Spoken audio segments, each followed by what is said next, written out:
Hey, everybody, we're going to get my co-host for the week, Ted Gunderson, on, and hang on to your hats because you're going to hear some stuff tonight. So I'm Alex Merklinger, and this is Mysteries of the Mind on the Millennium Radio Network.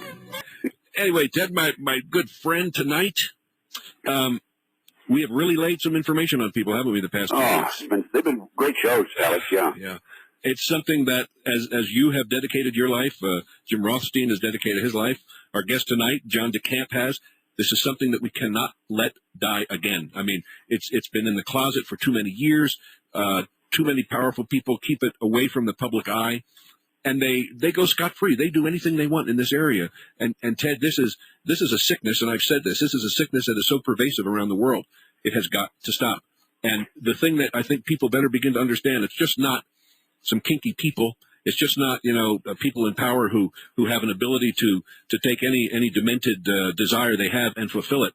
This is something with an agenda that is so scary. These are true Satanists that people probably don't even understand what they are and what they stand for. Well, it's a secret society.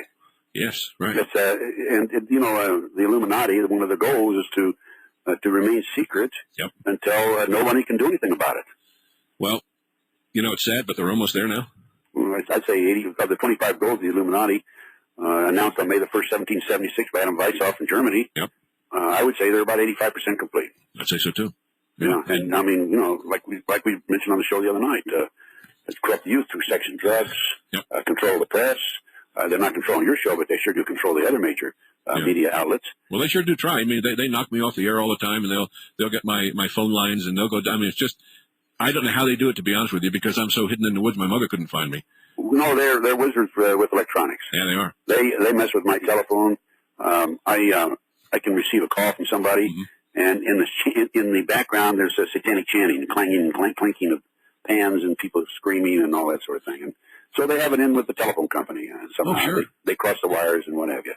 Well, what's interesting is that if you try to tell somebody that, they'll look at you like, oh, no, not another one, another conspiracy nut. I mean, people do not understand what is really going on and where the true power is, or where... I've got it, Alex, I've got it recorded. Do you really? I have recordings of it. Wow. Well, I'm to the point... I'm saving them.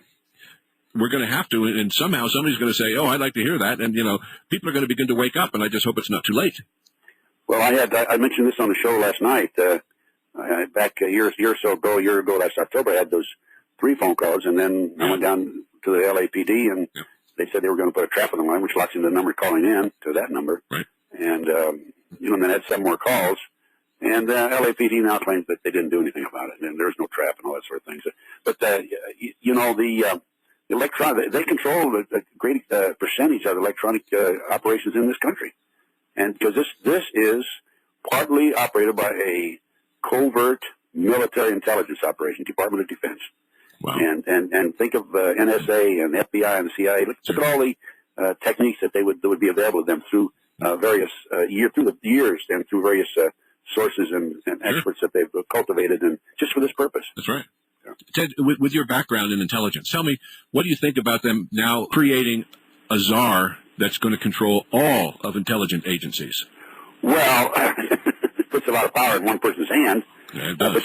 But back years ago when Ronnie Reagan was president, the FBI set up an operation whereby if the field agents ran into a large-scale drug operation, before they were to continue their investigation, they were to check with this coordinator in FBI headquarters, Washington, D.C. And in some instances, I know that they were told to back off. Now, I figure that was probably a CIA drug operation, to be honest with you, or what have you. Yep. But that's the way they controlled it back in the Reagan administration. And then also Ronnie Reagan, instead of giving assignments to the personnel within the intelligence community, like CIA agents, FBI, and so forth, they started hiring outside operators, so there'd be no paper trail, so there'd be no way to trace them. And then, of course, they didn't put anything on paper, and what they told them to do, they could pass that on orally. And they could cover it up, just like they do with financing and what have you. By let me just say this person was hired to do something, and he did something else. And that's in the file, but nobody's going to find out what their assignment was. No, I mean, and why is it that everything that seems to work with this government, why is everything so secret, so buried, that even with, taking Freedom of Information Act, they just look at it and laugh at you. That means nothing. No, freedom of information is nothing. On this case that I mentioned with the LAPD, Yeah. I also happened to know about that same time I received a threatening letter, and I went to the postal inspectors who brought in the FBI, and they said it was a terrorist-type letter, et cetera, et cetera. The one was mailed from New Hampshire. Yeah. And as a result, I happened to know that the FBI called the LAPD and talked to them in connection with the trap that had been placed on my line.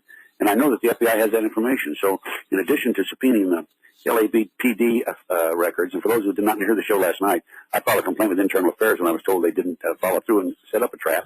And then later on, I subpoenaed those files, and I even had the file number of the Internal Affairs investigation. And I subpoenaed those files, and they came back and said there's no record of me in any of the LAPD files. No record at all. But anyway, at the same time, I happened to know that the FBI and the postal inspectors were informed of these phone calls and of the trap. Yeah. And they had the results of the trap and the phone calls through the LAPD because they were the ones that did it. And so I filed a subpoena with the FBI. And you know what they did? They made it, they referred it over the Freedom of Information Act. Oh, jeez, really? Yeah. Oh, gosh. So on a case, I got to go through FOIA on a case which could take 18 months, 2 years. I mean, they're playing their little games. Yes, they are. And it's a shame because why is it? Here we have, I still feel we have the greatest country in the world. And why is it that today, and it didn't start, until a few years ago, a few decades, because I remember when it started, Ted, and that is at any time people hear something that it came from the government or from something like that, immediately you cancel it out and we don't believe it. So automatically now we do not believe anything the government says. And that's too bad. That's a shame that we have. Well, unfortunately, a lot of people that do believe what the government says. Well, those of us who are in the know that have done our homework and done our research, we know what's going on behind the scenes, and even out in the open. But I mean, look at the terrorism report that we mentioned on yesterday's show. Yeah. I spent 3 weeks in Washington D.C., handed out to over 155 congressmen and senators, including the committee investigating 9/11. And in this terrorism report, as I mentioned yesterday. Yep. Mike Reconasuto, and we're very well documented with the certified mail, photocopies of certified mail receipts. Mm-hmm.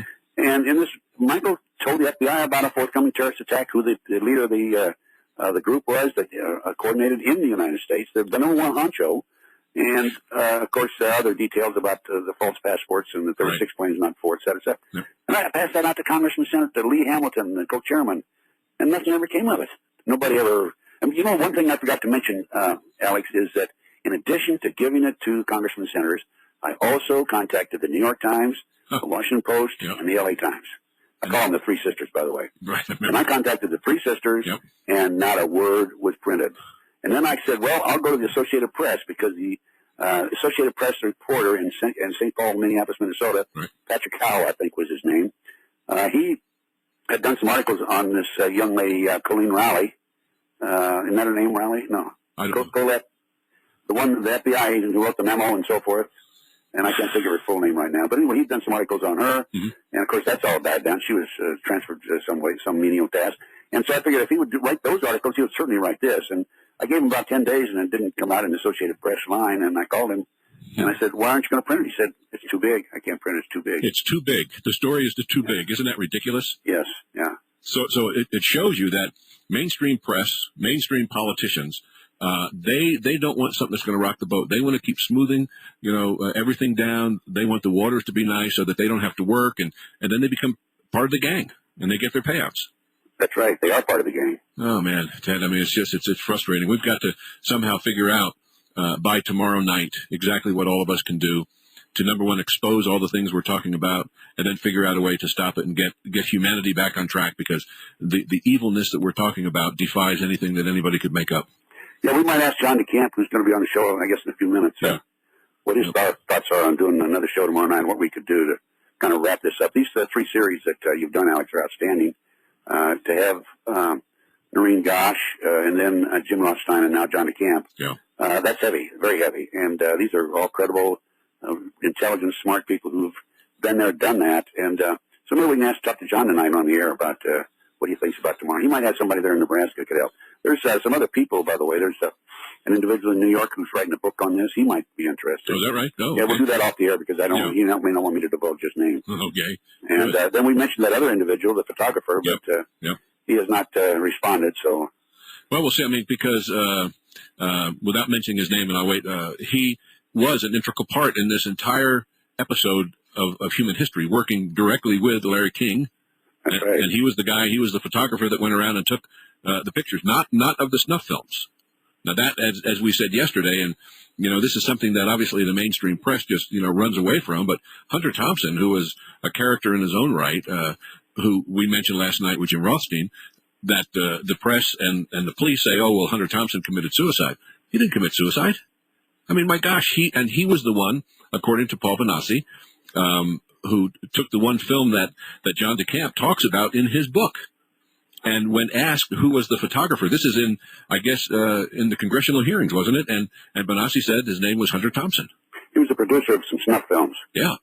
And I think he was listed as coming out of Las Vegas, but he died recently in Denver and Aspen. Did you say Aspen? Aspen, Colorado, he is, yeah. And he is, I've been told, I haven't seen the documentation, I've been told that he was in the process of exposing all this, right, and a change of heart, and was writing his own book. Yeah, and then he was on the phone with his wife. Yeah, he was on the phone with his wife when they knocked on the door and this year the gunshots. Yep, that's right. So, and then he committed suicide. Yeah. He went to the door, he committed suicide. That's right. How many bullet holes did he have in his head? 5 or 6? Yeah, probably. Well, he just wanted to make sure he did it right, Yeah. Did he have 2 bullet holes in his head? That's what I remember, but I don't recall the exact thing, Ted. I just don't know. Gary Webb, we know, had 2 bullet holes. Yeah, well, Gary Webb was the reporter who right, exposed the CIA drug operation in South Central L.A. Yeah. And he was fired at San Jose News, and he was fired, and he was a freelance writer then, and the poor guy, he went by the wayside, a bullet hole. Yep. First of all, a bullet tore off his chin, and then the second bullet went into his head. So. Well, he just wanted to make sure he did it right. Also, Well, I contend that he was struggling, and the first shot went off. That makes sense. The mark, and yeah. It's very obvious that's what happened. But the thing about it that's kind of shocking is how the coroners come up with these conclusions. Right, right. But I think the Illuminati infiltrated numerous coroners' offices across the country. I know that they have in Arkansas, and when Bill Clinton was having all those deaths in the Mena drug operation. Yeah, and those 2 boys that were killed, they killed them and then put them on the railroad track. Unbelievable. I think the last body count, there was a woman attorney, Ted, who used to live in, I think, St. Louis, and she's disappeared. But she was keeping a running tally of people associated or in the circle with Clinton who were mysteriously killed. And I think the last I heard, and then she disappeared, was 175 people. Well, did she disappear, or was she kidnapped and disappeared? Do we know? Nobody knows. I mean, I've even tried to find family? Her. That I don't recall. All I know is that she was a practicing attorney, and she's no longer around. I mean, and she used to put these reports out all the time, so she just disappeared. So my concern and fear is that she disappeared with help. Oh, it sounds like Yeah. I have another friend, Larry Nichols. I don't know if you know who he is. I know him very well. I used to have a radio show, 97, 98. He used to be on my show all the time. Okay, well, Larry is, an old friend, and he said, because we've talked about it on the air, about the number of people that have been killed connected with the Clintons. And I mean Clintons, plural, everybody. They were suicided. Yeah, suicided is right. And he said that he can prove, he said, I can't prove the 175, but he said, I can prove the 50. So here's a guy who can literally, if it ever came out, he could prove that the Clintons were directly involved in at least 50 murders. Now, Ted, here's an example that I do not understand. I mean, and it shows you either the sickness of this country of ours or world of ours, but I'm not sure what. Here you have 2 individuals who can be proven, not only are they crooked, not only are they liars, but they're murderers, and every low-class characteristic a human being can have, and both of them are idolized by tens and hundreds of millions of people. Yeah, unbelievable. And do you know, there's a very good chance that I have to be careful what I say, okay, that Hillary Clinton could be our next president. Do you realize that? Yeah, that's what they're talking about. That's sad and that's scary. Well, there's a question about Jack Kennedy Jr.'s death. Exactly. He was getting ready to run for the Senate in New York. And, yes, he was. And also, he was going to do an article in his magazine, George, isn't that what it is? It was, yes, it's gone now. George, right, yeah. George. He was going to do an article there about his dad's assassination. Yep. And all of a sudden, he dies. So. Yep. Under mysterious circumstance. I mean, in John DeCamp's book, I remember the quote that he says in the back about Bill Colby, who was head of the CIA, but also, I think, the mentor of John DeCamp and a very, very close friend of his. And Colby said, when they, the agencies or whomever will assassinate somebody, you will never know it. And he said, that's a good assassination. And look at all the ones that we have around that always, people say, oh my gosh, he had a terrible airplane accident. And as I say that, I can't help but think of, oh gosh, the one guy who had the proof. He was bringing back the picture. Gary Caradori. You remember that? Oh, man alive. So. Well, going back to Colby, he was writing a book also. Yeah, right. And he was interrupted in the middle of a meal. His meal was still on the table. His computer was on. Right. And we want to ask John DeCamp about that tonight. Yep. Because I happen to know that Colby did not drown. He was shot in the head. And, in fact, I notified President Bush of that in a letter. Oh, that'll mean a lot, won't it? Yeah. And I notified him of that because, just to let him know. I thought he ought to know that. Yeah. And the word that I have is that they kidnapped him. And he was talking on the phone when there was a knock on the door for him also, by the way. That's right. And the party that was talking to him heard voices. And then supposedly he went out canoeing. Then he went out canoeing, or whatever. Left his meal on the table, like you said. Well, his grounded flag wasn't up. No. And he's a very fastidious person, as John would tell you. Right. See, John worked under him in Vietnam on the Phoenix program. Yeah. And do you want to mention to the audience what the Phoenix program was? Why don't we let John do it? Okay. Yeah. See if he'll talk about it. I don't know. Well, then we'll ask him. Okay, let's put that down for a question to ask him. Then I'll let you talk about it. I mean, because if he won't, one way or another, we're going to get the information out. Well, that was, I'll just say briefly what it was. We can ask him more details if he will. Yeah. He probably can't talk about it because, let's face it, John was with the agency at that time. Yeah, and he was a very integral part in it. Yeah, and this was a program where we went behind the enemy lines and assassinated, people who were sympathetic to communism. Yeah. Well, the leaders, like village leaders and town leaders. That's right. Yeah. Maybe it wouldn't be fair to have him say it, but I'll ask him anyway. I'll ask him. He'll tell you. He's not going to divulge anything that should not be divulged because, once you're in the agency like that, there are certain things you cannot say, and this may be one of them for him. Yeah, well, I'm sure because the implications are staggering. I mean, again, this was wartime. Yeah, that's true. Well, an undeclared war, of course. Yeah, unfortunately, yeah. Fortunate. I'm not sure if that was fortunate or unfortunate. Yeah. My heavens. Well, one of the things that I really hope that we can bring out again, Ted, is the seriousness of this whole thing that's going on with the pedophile rings, the scope of it, maybe some, I just name names. If I knew them, I'll come out and tell you because there's no reason in the world why these individuals, primarily men, should be able to hide behind anonymity and still continue with this god-awful practice. I mean, it's just terrible what is happening to our children around the world. Well, Rothstein had a just fantastic idea. Set up a special task force across the country and that's not controlled by the politicians. And we could break this thing in a matter of just a few months. We could expose it and go after him, set up our own grand jury, our own prosecutors. That was a great idea that he came up with last night. Can we do that as citizens?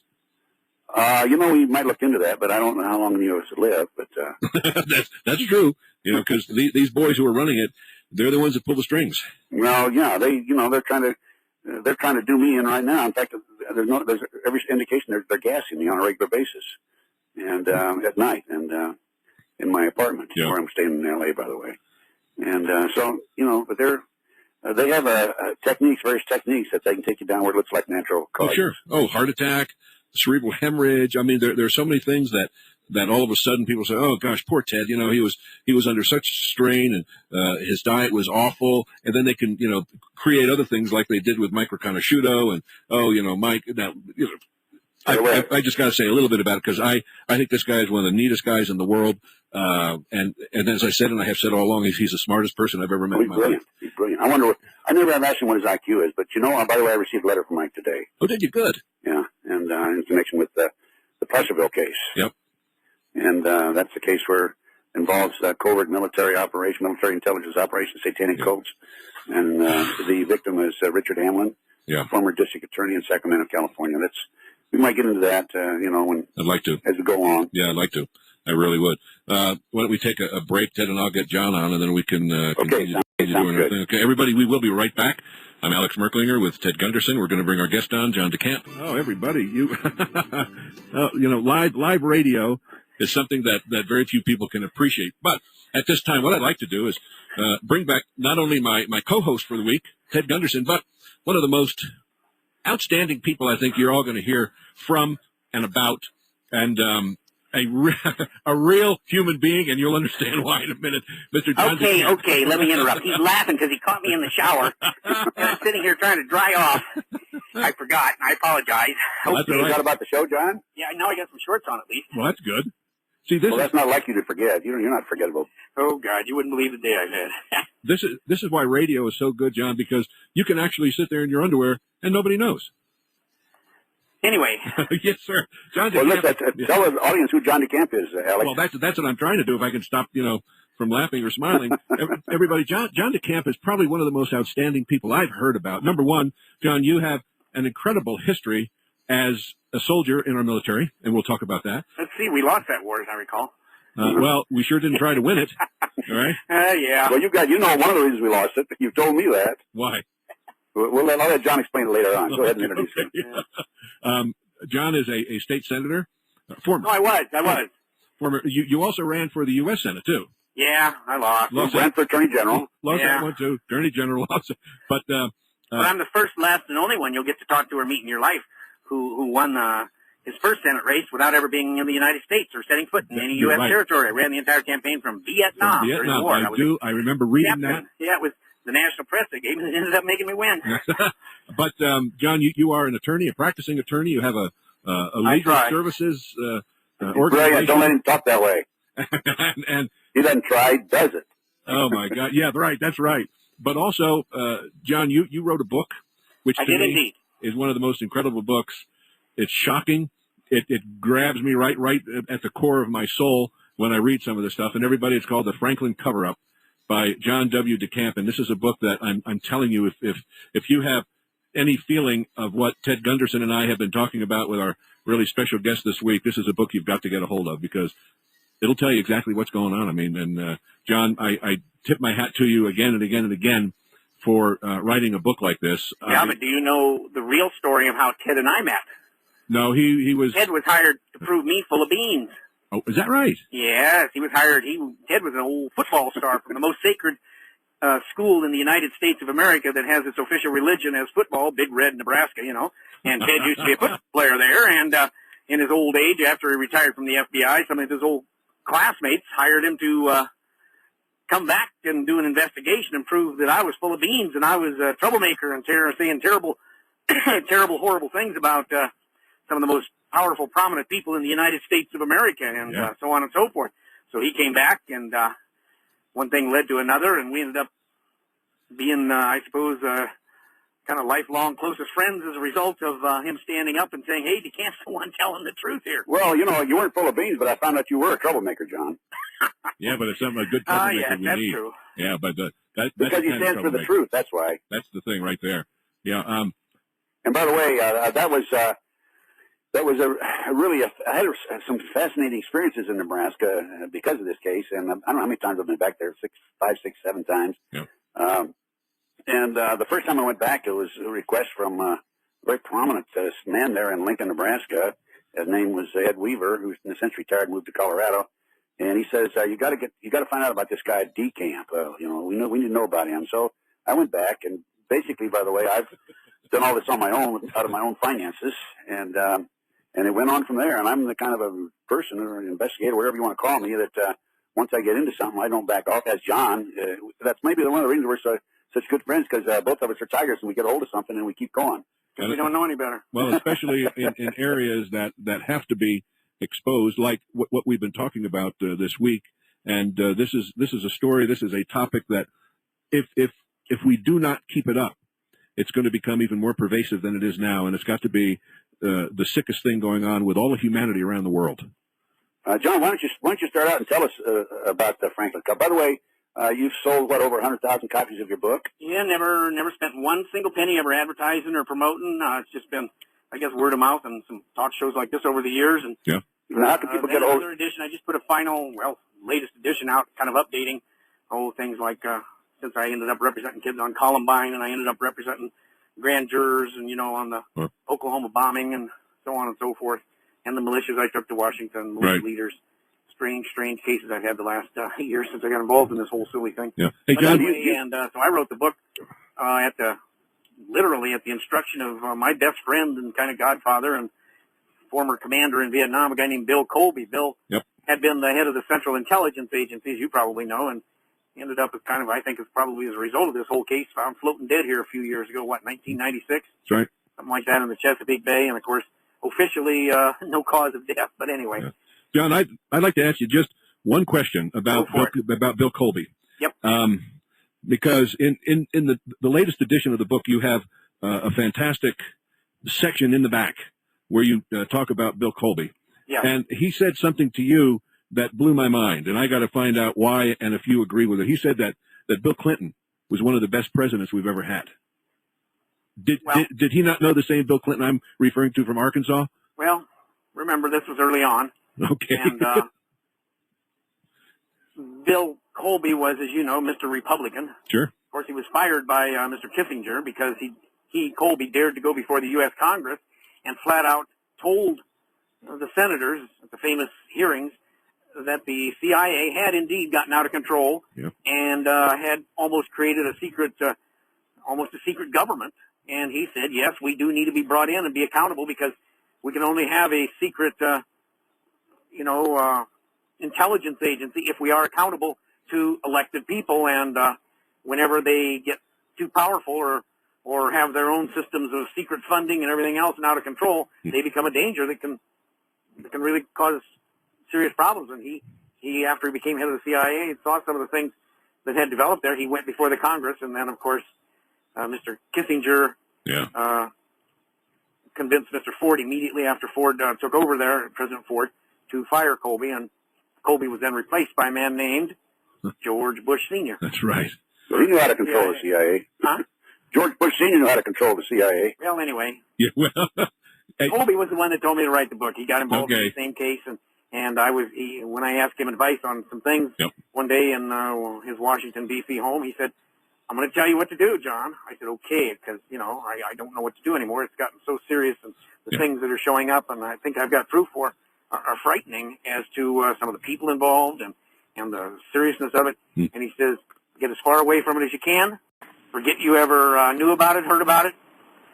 And I said, well, Bill, that's insane. I says, you mean I should just walk away when I know horrible, evil things are being done and some people in very high positions are involved, and I should just walk away? He says, yeah. He says, you better learn the same lesson I've had to learn in life. Sometimes there are forces too powerful and too evil for us to control or topple in the time frame or manner we want or think. And so sometimes the safest thing and most difficult thing is just to walk away. And I said, well, should I start carrying a gun then? And he laughed and he said, no. If anything, that'll just get you killed faster. I said, well, what can I do to protect myself a little? He says, well, the best thing you can do, the single best thing you can do is simply tell everything you know, just put it down in writing. Right. And whether anybody ever believes it, reads it, whatever, then there's no percentage in doing you in because you've already told everything you know, and they'll just give credibility to you if you. Anyway, so that's what I did. I wrote the book, and as I say, I never spent one dime advertising or promoting or anything. I just wrote it as kind of a self-defense measure, and it's caught on among a lot of people, and it's just amazing how many of the things I kind of wrote about and predicted in there in some ways, or said this is what really happened. For example, things on the Oklahoma bombing and some of the other things have now I see in the big, 10th century anniversary guy, they're saying exactly, even the legitimate press, as they call it, saying some of the same things, Why did that building get taken down so quick? You remember I had that part in the book where I was representing the people, and I had all the arrangements made to actually keep the building standing so it could be examined. Yep. And then the attorney for Mr. McVeigh calls me on the phone and begs me to let him file the motion to keep the building standing and let him file that because he, as the head of, the attorney for the criminal defendant, has an absolute right to keep evidence in existence. And so he wanted me also to turn over to him at that time the firm I had retained that was going to do the investigation. That was the Joseph Kennedy and Associates or something. Right. They were supposedly the world's best investigators of bomb stuff and that kind of junk. And so I agreed because I was representing individuals, grand jurors, and that's completely different than representing somebody on the criminal case. Yeah. So he would have an absolute guaranteed right to keep the building standing. So I immediately agreed to let him take over my motions and agreed to let him take over, for example, even the Kennedy and Associates.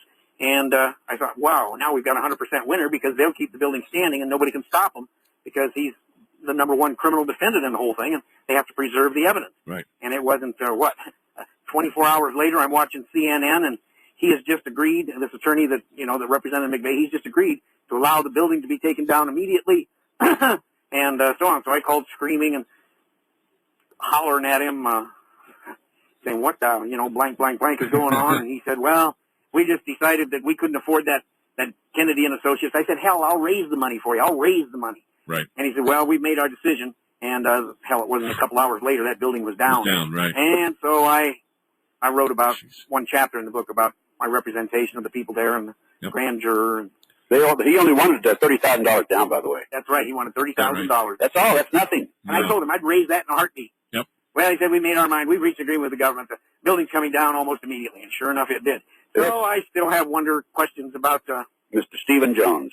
Yeah, who was doing what and who was representing who and so on and so forth. But that's neither here nor there. That's not the story of this book. That's just one little piece at the end that they got involved in that case. But anyway, I better shut up and answer your question. No, John, I love it because you make it easy for me. But, John, so where do you live? I live in just outside of Santa Fe, New Mexico. Well, you're way down south. Yeah, where it's muddy and cold. Well, that's God's country down there. Yeah, but he's been on vacation. He hasn't been around here until. I love New Mexico. I had an assignment there for 5 years. Oh, that's right. Albuquerque, right? Oh, yeah, I was there for 5 years as a street agent. Yep. I remember hearing about that. I think they're still talking about it. Well, I wouldn't be surprised. They're talking about me other places, too. That's true. John. But anyway, John is a hero, Alex, and the people listening to the show. Instead of being a bum like I was told he was, he ended up being a hero. He's one of my heroes, and this man is, he's great. He's a great American. I think so, too. I remember I had dinner with John here not too long ago, and his oldest daughter was giving him a hard time, and I said, wait a minute. Your daddy is a hero. Now, you better respect him for that. You remember that, John? No, but that's okay. My daughter just had a grandchild, my first grandchild. And by your oldest daughter? Yeah, Jenny. Jenny? Oh, that's great. Well, tell her congratulations. Yeah, congratulations. But why are you taking so long? That's true because, like my kids say, my youngest boy is Johnny. He's 16, and he's discovered that all the other fathers are about 20 years younger, and the grandfathers are about my age, so he's kind of suspicious what's going on. That's neat. Hey, John, tell us, if you would, please, how you first got involved with the Johnny Gosch case. Oh, the Johnny Gosch? That was deep into the Franklin case already. Oh. I first got involved. Why don't we start out with the Franklin case? Let's back up and hit the Franklin case then, yeah. Well, I was representing a couple of senators. I had gotten out of the Senate by that time, and I was just practicing law. I had discovered something that is more profitable than honest work. It's called ambulance chasing, representing personal injury cases. You know what I mean? Automobile accidents. Right. It's almost better than stealing. But anyway, most lawyers will at least you're honest. But anyway, so I still have a division of people working for me doing that.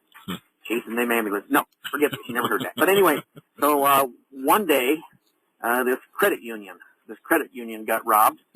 Or more correctly, it didn't get robbed. They had the federal officials, FBI and IRS, did a raid on the place the day after the 1988 election, the day after the 88 election, November election, and raided it and seized all the records. And for whatever reason, they discovered there was $40 million missing out of this little dinky credit union in North Omaha, run by a pretty big man named Larry King. Larry King was on the front page of various magazines and even the New York Times, as I recall, and officially labeled as the fastest rising black star in the Republican Party. That's not Larry King live now. No, this is another Larry King. And in fact, this Larry King is back in Washington now after put him away for about 9 or 10 years, but now he's released on parole, and guess where he went? Right back to Washington, D.C. Got himself paroled there. Anyway, so Larry King was arrested, and of course then strange stories started filtering out from young people, 13, 14, 15, 18, 17-year-old kids, boys mostly, and some girls, about how, they knew Larry King. They flew on his private jet to New York or to Washington or whatever, and they were with this or that politician, and the stories got a little more sickening in that they started talking about how they were involved in sex relations with this or that politician or this or that very, very powerful, prominent businessman, and on and on. Who were they telling this to, John? Well, these were stories coming out on the streets. Okay. Wow. And one kid or another, and I was one of the first ones after these were just getting really heavy duty, and the state Senate was I encouraged them to start looking into it just to clear it up, but one thing or another led to my being confronted as to what my thoughts and opinions were on it. And I said, well, I'll be honest with you. I think it's the most unbelievable nonsense I've ever heard in my life. And then I foolishly said something else. I said, if I really ever honestly believed any of this, I would be the first one to stand up and say, we have to do something about this, and these kids need to be protected instead of imprisoned. Ben, were you on the Senate floor at this time? I don't told know him this? just where I said it, but it got in all the papers. And the next thing I knew, I got a letter from one young boy, about 17, 18, and had been grabbed right after Larry King was arrested, or after they had this raid on the credit union. And this kid wrote me a letter from the Douglas County, which is Omaha, jail, and he said, well, if you'd come talk to me, I could tell you some things, and then you would believe, and you'd have different thoughts, and I could prove it to you. Well, I thought, what the heck, call his bluff. So I went to see the kid, a young man named Paul Bonassi. Right. And he started providing me information. I started checking things out. And one thing after another that he told me that I could actually validate, he was right on. And then he told me about one particular party he had been at. They'd have these parties, and then they'd have after parties where the kids would be arranged to satisfy the sick desires of this or that particular politician or whatever, even though the politician didn't know he was being filmed and compromised. But anyway, he said, well, I was at this one party in Texas, you know. He said, at the Republican convention. Well, now I perked up my ears because I had been the number one vote-getting delegate in the state of Nebraska, pledged to, what was it, Reagan in one case and Bush or whoever in another. Anyway, and attended, of course, those national conventions. And Larry King, the man we're talking about, was the one who opened both the 1984 and the 1988 Republican National Convention, singing the national anthem, and then he gave what had to be the biggest, most expensive party I've ever been at or participated in, and a place called South Fork Ranch, which is where they filmed the TV series Dallas, if anybody remembers that. Oh, sure. Yeah. Anyway, and we had one incredible party there, and I was there because, as I say, I was delegate pledged to the Republican candidates and was at those conventions, and so I knew about the party, and I thought, well, now I know something that I can really check out on because I was there. I remembered very well, you know, the one at South Fork Ranch, which, as I say, was without question the most expensive party ever I've been to. And Larry King paid for that and sponsored it. And so the kid starts telling me about him being there and being with this or that. And he named several politicians and other kids who he claimed were there. But what he described, you would have had to been there personally to know.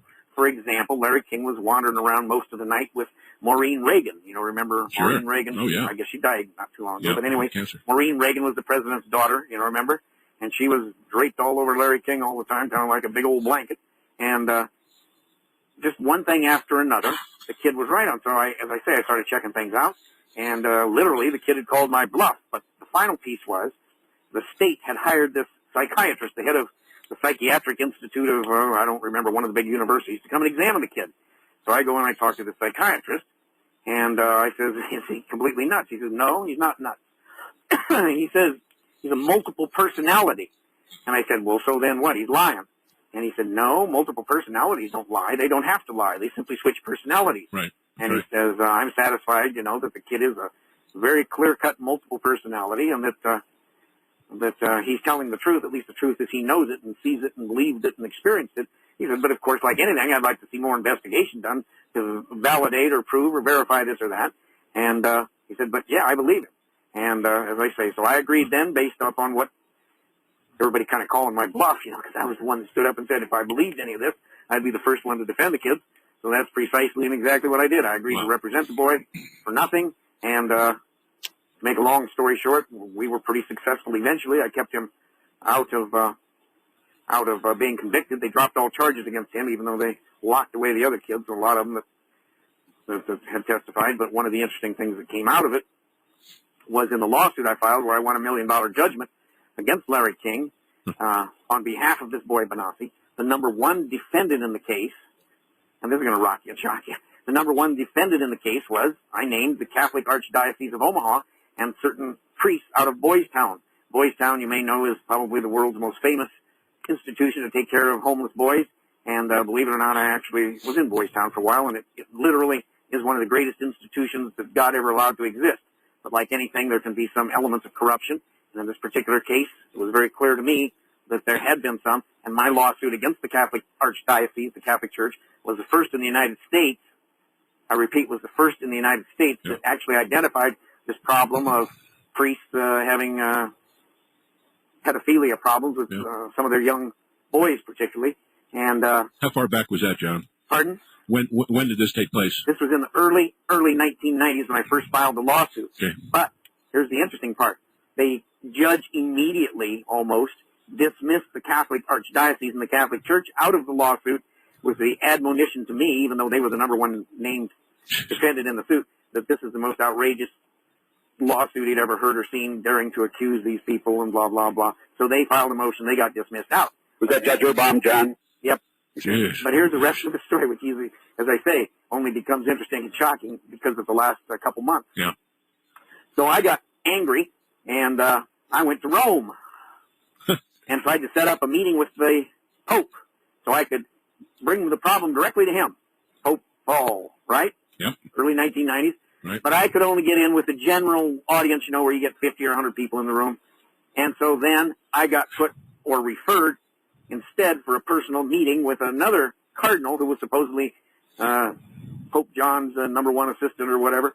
And Cardinal, I met with him, and his name was Cardinal Joseph Ratzinger. Oh, my gosh. Yes. I Wow. said it gets interesting. So anyway, and I told about this at the time when I thought I had it in the book, but I only have part of it there. But anyway, so I meet with Cardinal Ratzinger, and to my surprise and shock, he didn't try to defend or deny. He said, yes, we know all about this problem. We know all about this problem. It's been getting worse. And he says the American Church will not listen, will not deal with Rome on this problem. They say they'll take care of it themselves, that we don't understand in Rome, or we cardinals don't understand that the American Church is not the same in handling these matters as maybe they might do, blah, blah, blah. Anyway, he said, so yes, we know about it. And he applauded and congratulated me for filing the lawsuit. I thought he'd, you know. So anyway, then I'm, 10, 15 years later, or 10 or 12 years later now, I'm watching on TV, and the next thing I know, white smoke has come puffing out, and they come and announce, you know, we have a pope, and then they name him as Cardinal Joseph Ratzinger. Anyway, so been interesting, some of the developments that have occurred since I wrote the original book. But to answer your question, which I now have spent 20 minutes going around. Yeah. Typical attorney. Yeah, right. When I'm questioning this young boy, Benassi, as I'm trying to get information to use to represent him, Right.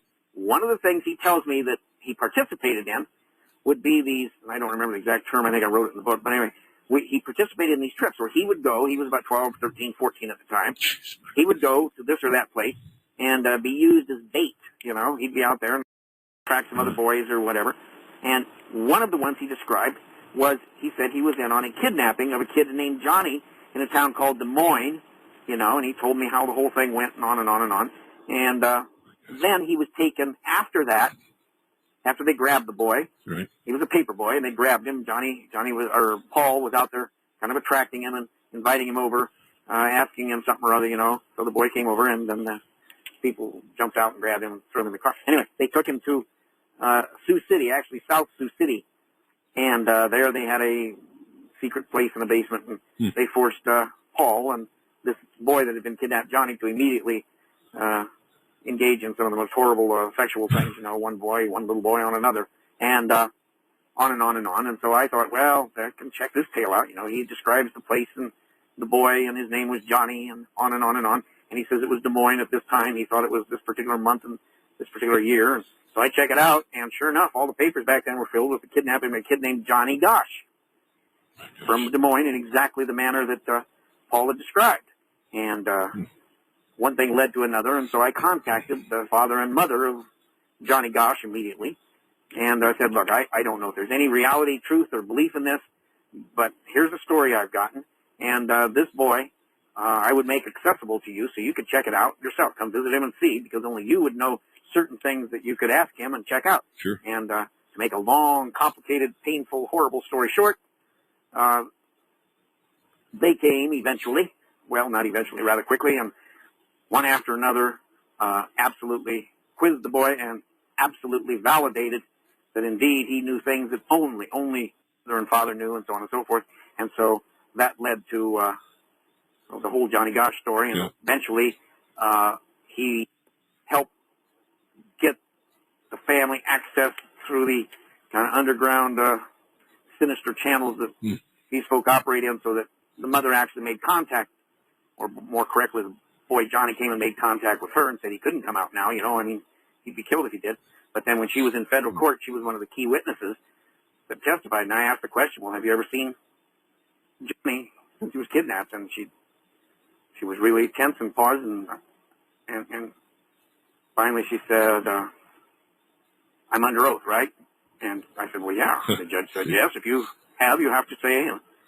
And she went and told the story how he showed up and established contact and so on and so forth. So that's kind of the story on how I got involved and contact directly with the Gosch family and Johnny Gosch story, and on and on. What about the other kidnappings, John?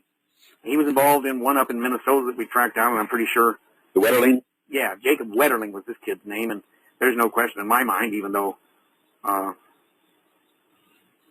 don't think he's been located either, but anyway. So that was specifically answered that question you asked about Johnny Gosch. Yeah, one of the interesting things I learned also, John, from Noreen Gosch, is that initially when you first met Johnny Gosch's father and a woman who he introduced as his wife, Noreen. He told you all this. Oh yeah, she sure did. That is absolutely the truth. That's beyond bizarre. Maybe. Explain maybe. Truth. Huh? It's the absolute truth. Yeah, but explain maybe. Maybe means it may be bizarre and beyond belief, but I'll guarantee it's accurate. Yes. You mean because his father apparently was involved in the boy's kidnapping, in setting up his own son? Okay, I'll say no more, but I'll tell you another story. Okay. And then you can make your own conclusion. Okay. So I confront Colby one day. Yep. And I ask him about, one story after another coming from these kids has to do with, this crazy mind control stuff and so on and so forth. And always, it seems, it tracks back, and seems to be some government involvement somehow or other. Yep. And I said, here's this boy, Paul Benassi, who's minimally educated, but when he switches personalities, he can talk German, so on and so forth. And when we were doing the deposition, just to make a quick aside, I wanted to have the depositions taped, videotaped, back when we had videotapes instead of all the latest stuff. Right. But anyway, and all the other attorneys, including 2 former U.S. attorneys representing some of the very prominent folk named in this lawsuit I had, anyway, or as witnesses, they all opposed it, and of course the judge was kind of thought, anyway, the judge said, okay, they could not videotape it. They just have a court reporter there like normal. And so that's how it started out. And they had all of them there, and something triggered Paul Benassi during, just maybe an hour into the deposition. And he totally switched personality. And man, did they go into shock. Really? And so they immediately stopped the deposition, went back to the judge, all of them wanted to videotape it. But anyway, to get to my main point. So I'm talking and asking Colby, I said, every one of you seems to have, strange as it sounds, like secret government involved somehow, and brainwashing the kids or something. And I said, I want to know, tell me, are these kids all nuts, or are there stories? I said, well, what's going on? Because it's always stories about when they were, fairly young, 12, 13, whatever. And Bill says, okay, listen carefully, John. Wow. You have to understand the situation. I said, well, I'm listening, Bill. He says, you have to understand, in the 50s, during and after the Korean War, we at the company actually truly believed. He said, now it'll sound silly, but at the time it didn't. He said, you have to understand, think of the time. We actually believed that the communists, the Chinese communists, had developed techniques to brainwash and totally control, mind control of individuals or soldiers they had captured. And he says, we even believed, and he says, I know you'll laugh, he says, we even believed, as sure as we believed anything, that they had developed the ability to have a person have ESP. I said, what do you mean? Yeah. He said, extrasensory perception. He said, we believe they could have somebody, for example, standing in front of the President of the United States and reading or understanding what is in his mind so that they would know what we were thinking and planning and so on and so forth. He says, I know it sounds crazy. He says, so we pulled all the stops, and he said unlimited resources were put in to make sure that we weren't left behind, or we weren't victims or subject to having our country taken over, because they had ability to actually mind control, like the Manchurian Candidate story, you remember, he says. I said, yeah, the movie, blah, blah, blah. Anyway, he says, well, it sounds crazy now, and it's all science fiction and fantasy, he says, but we actually at the company, meaning the CIA, really, truly believed that in the early 50s. And he says, and we pulled all the stops. We put more resources into it, everything you can imagine. And he said, I'll tell you one other thing. We were never behind. And so I'm listening kind of stunned and shocked, and I says, well, I'm not sure I understand, because I keep hearing these stories about children. I'm not talking about soldiers. And he looked at me and he said, well, one of the things that was discovered early on was that if you're really going to have multiple personalities created, for example, one personality doesn't even know the other one's there, and they can be controlled or, so to speak, triggered or whatever. I'm not even sure I understand all this nonsense. But anyway, he says, you had to have a very young, malleable mind. The best age was 9 to about 15 or 17. And he says, so yes, but the rule was that only a child who a parent consented to could be involved in this. And then, of course, there were all kinds of protections for the family and for the child, and on and on and on. And then he said something else. And he said, but, of course, like anything that ever is done in government or anywhere else, there are abuses that occur. And I said, I'm sure there were abuses and errors that occurred here. So to answer your other question, I think that answers it. It does. And I might mention that in 1993, I flew to Nebraska, and I have a 5-hour interview with Paul Benassi specifically on this subject, mind control. MK Ultra. Anyway, so does that answer your general questions? Yeah, no, John, we're just starting. No. Are you dressed yet or what? No, just kind of laying here in my jammies. And, no, one of the... yeah, I thought they said this was 8:30 to 9:30. Who told you that? My office, I thought. No. I mean, can you stay on longer? I can stay on a little longer. Okay, good. One of the We things... need it till 9 o'clock our time, which will be 11 o'clock your time. Holy mackerel, I'll be asleep for 2 hours by then. Because I got to be up John, early tomorrow and drive 280 miles to do something important, sign up with a big personal injury client. Oh, those ambulance checks, yeah. You have too much information, John. You're too valuable to us. Well, we can do it another time, too. But anyway, go ahead. No, John, one of the things that Ted and I have been talking about this week, and I've been talking about it, for 6 or 8 months now. I've had Noreen on several times, and it's something that is so terrible. We've got to bring it to the attention of the public, the worldwide public, and then figure out a way that we can stop this, to expose these people and then stop it. And I know that because of things that have been said and stuff that I know in my research, this can be traced all the way to Rome. Yeah. And as I say, I wonder at times just how much we can or are able to do, because I've seen what I thought were problems that could be solved, and I learned that we're just a pimple on a bull's ass, so to speak, when it comes to trying to do something. And I don't want to sound pessimistic or fatalistic, but I'm just not sure but John, how much correction even the most sincere, dedicated are able to do. I sure have risked everything. In fact, I moved here, 10, 12 years ago. After some of the threats that occurred to me, I moved to this little dinky town outside of Lincoln called Claytonia with 280 people, where I thought I felt a little more safe, and indeed I do, and you've stayed at my home here. But I just have come to become very, very cynical about the ability to really correct, maybe. Anyway. Did it cut down on your threats? I hope so. Okay. But John, this is something... Maybe the real message I've gotten is, just keep your hands off, leave things alone, blah, blah, blah. And so I guess I'll be honest with you, I kind of backed off. Well, yeah. Have you been in touch with Paul Benassi lately? Not for a little while, but I have to, because I'm going to make an attempt now that Larry King is out back in Washington to collect that $1 million he owes us. Actually, it'd be about $1,200,000 now. Yes. Weren't you? Somebody told me. I thought you told me, or somebody did, that you were approached on a street corner in Lincoln about that. Is that true? That's true. You want to tell the audience? No. Okay. And And what about the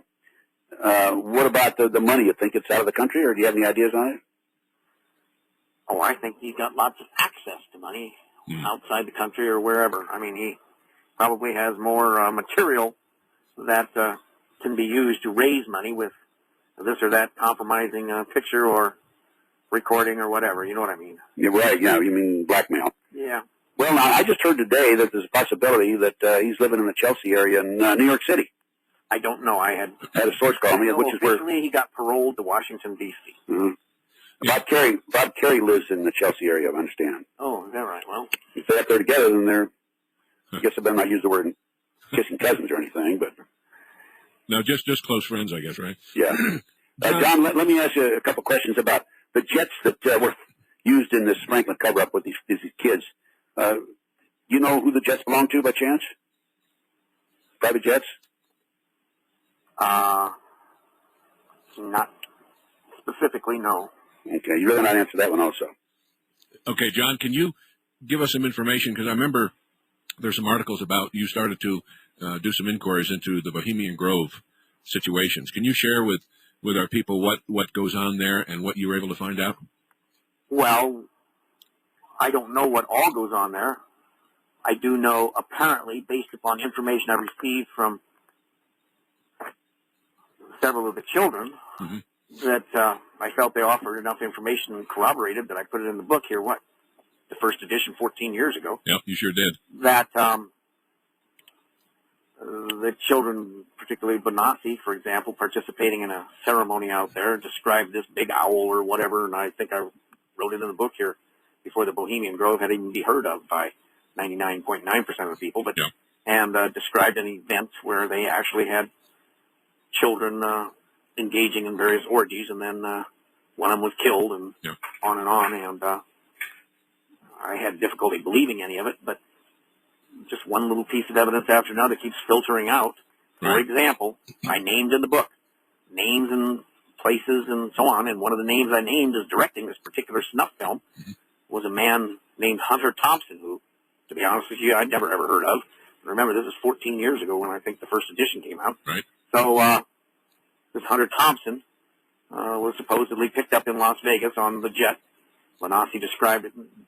All here, he was one of the ones that participated in this ceremony there, and then they killed the one little boy or the other young boy, and he specifically described the man and remembers his name is Hunter Thompson. I wrote the name not knowing anything about the individual, but just exactly word for word what the kid said. And then, of course, you remember all the events that have happened here in the last 2 months with the incident at the White House, and then the guy immediately after it broke at the White House, and then there was the arrest of the key photographer of Larry King, that was out, and suddenly they would find an excuse to arrest him. And this man named Hunter Thompson, who apparently was famous in kind of the seedy side of filmdom, he blows his brains out there in Las Vegas, and indeed he was an individual who was famous for doing these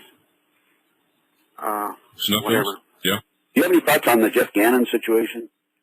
I told you my thoughts. I have no doubt in my mind that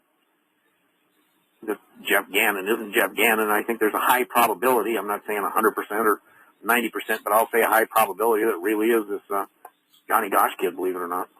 Yeah, the only way I think we're going to be able to... The only way is DNA. Right, exactly. I was just going to say that. Yeah. John, what's the latest on the arrest of Rusty Nelson? Rusty Nelson being the photographer for about a year of the group. Don't know. Haven't heard anything for, 2 weeks maybe? 12 days, 2 weeks. I'll let you know the moment I learn anything. Okay. What about Colby's death? What do you know about that?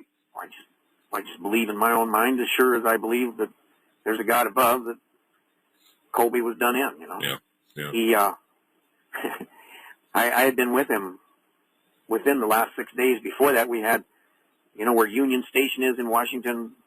Sure do. Anyway, they have this kind of elevated in the middle of it place where you have food, Yep. Right. And so we go up there and we had our lunch and dinner, and we were just sitting there relaxing, and I said to him, you've had one of the most interesting lives of anybody. I said, what would you say were the 5 best years of your life? And to my absolute, utter surprise, he says, the last 5, that I've just had and the next 5. And I said, whoa, why? And he said, because I'm finally doing something that I think really I enjoy and I know is contributing to the good or benefit or overall benefit of mankind and justifying my existence. And I says, well, what are you doing? He says, I travel all over the world, meet with world leaders, and try to just be very blunt and honest in telling them kind of what's really going on in the world in terms of consult with them and what's going on in the world of the intelligence community and the good and the bad and what to watch out for and what to concentrate on and so on and so forth. And he said, I think I'm finally doing something where I directly know I'm impacting blah, blah, blah. Huh. And it was 6 days later. And you got to remember, this character, Colby, was without question the most meticulous person you'll ever meet. I mean, never a hair out of place, never a tie that isn't perfectly tied. I mean, just everything always perfect. So, supposedly, and I'd been with him several times too, he had a little cottage, I guess, on Chesapeake Bay, you'd call it, and he once in a while would go up there and we'd go sailing. He liked to sail, but his idea of sailing was only if absolutely the weather was guaranteed perfect and this was that and there was, you know what I mean. He was just so super, super, super cautious and careful. Made me wonder how the heck he ever parachuted behind enemy lines in World War II and worked his way up to be CIA head. But anyway, so supposedly he goes out of his house when it's getting dark, right, and supposedly gets in a canoe and he allegedly going out maybe to his sailing boat, which he would never have done in 100 years at that hour, and supposedly leaves his TV on, his dinner half finished, the door unlocked on his cottage there, and takes off in this canoe and falls out and drowns.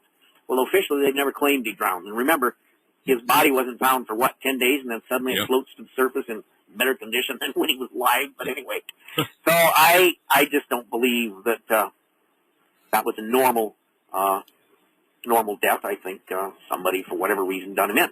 But like he always told me, if it's done right, you'll never know who did it, right, or exactly how they did it. And they'll always be blaming someone else. And he gave me the best example of that. I think I might have written this in the book. His best example was, what was the guy, Allende? Allende, yeah. Allende? Right. He says, he was the one, he said, we, the American government, everybody, wanted him done in so quick, and we were even figuring ways to do him in. And he says, and then he got killed, assassinated. And he says, we took all the blame. He said, even though we really didn't do it, though we wanted to and would have. He said, but we didn't do that one. He said, that's the example of a perfect, CIA hit or a secret agency hit, where the one who did it is never known, and somebody else is blamed, and everybody automatically believes the other one, and just really don't know what happened. They're just dead. John, I have information from a very credible source. He was shot in the head. I don't know. I wasn't there. Well, and I remember when I wrote that book, right after it came out, they had a press conference of a whole mess of attorneys, and they all said, this is the most libelous thing we've ever seen. We'll sue this man DeCamp, and on and on and on. And I had a press conference 10 minutes later, and I said, hey, man, if anybody said this stuff about me, I'd be suing him. I said, but remember, the one rule in journalism and everything else, truth is an absolute defense. And I said, I'm ready. I didn't write anything that I don't think I can prove. Well, there was only one lawsuit, but that was one I filed. I repeat, I filed against something called the Great Atlantic Telecast Company out on the East Coast, and they had one of the people named in the book move out there and become police chief or something. He had said on national TV there, well, this is a lie, none of this is true, and the TV station agreed with him and said, yes.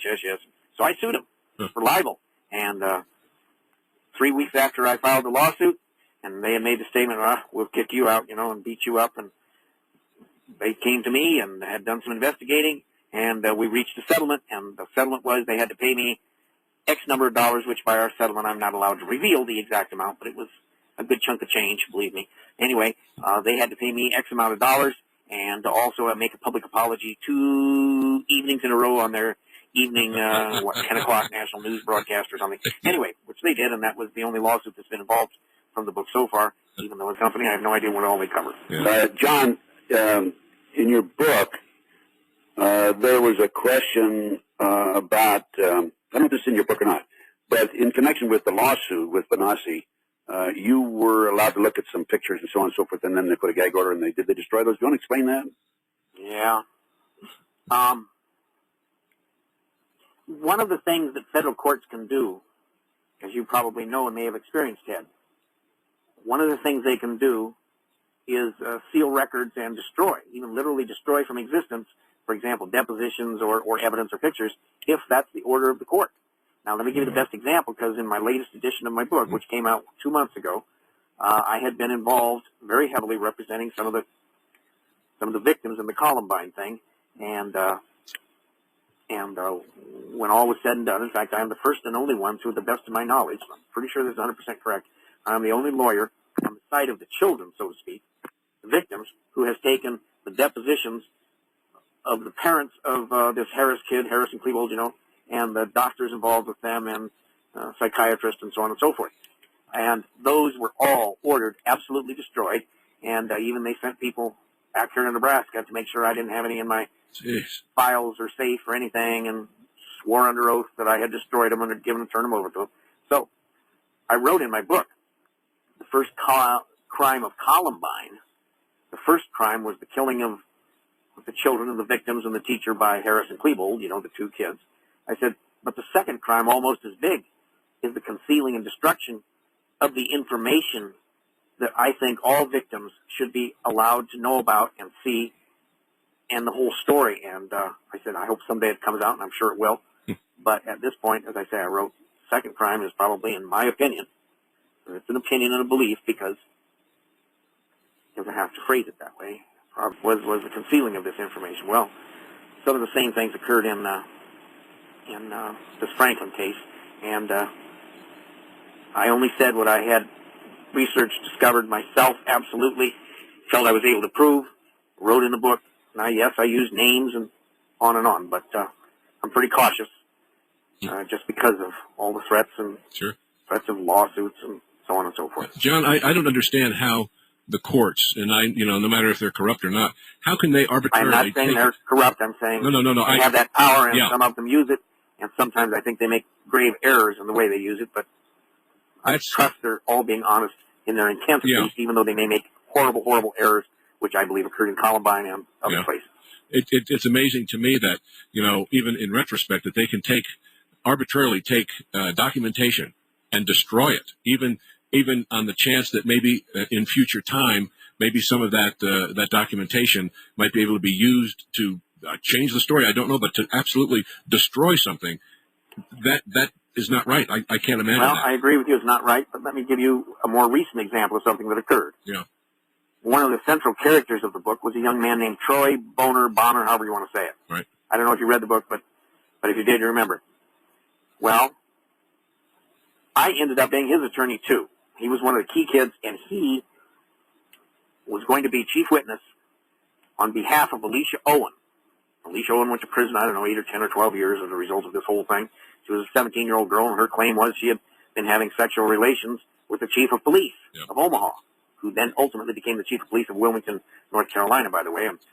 Anyway, and for saying that, she was charged with perjury and on, and actually sentenced, probably the longest sentence any kid her age has ever gotten in this country for simply saying something, to, a dozen years in prison. I think she served probably 8 or 10. But this boy, who was the chief witness against her, Troy Bonner, he was the chief witness against her, said, oh no, we made that story up, Anyway, he was ready, and I had sworn oaths from him and everything after Alicia was sent to prison and already in there. I'm sure he felt bad. Anyway, so he wanted me to represent him, and I agreed to, and we had sworn oaths, and he was ready to be the witness, and we walk into the courthouse where he's ready to testify, and they have officials grab and take him into a room, and when he came out, all he would do was hang his head and say, I can't testify. If I do, they'll do the same thing to me, put me in prison for 20 years, they said, like they did to Alicia. So I put him on the stand. I showed him his affidavit and everything he'd signed under oath. I asked him his name. He took the Fifth Amendment. In other words, I refused to testify on the grounds, blah, blah, blah, and hung his head, and that was it. Well, so about 1 year ago, I think it was, maybe a year and a quarter now, I get these calls and so on from a nurse down in New Mexico. Uh-oh. What was that town, Ted? Texas, I think. No, it was New Mexico. Was it? Okay, go ahead. Sure it was. I heard the name of the town. Anyway, and the boy walks into a hospital screaming, waving my book, and saying they're trying to kill me. They're trying to kill me because of this book, blah, blah, blah. Anyway, so they calm him down and give him a room and sedate him.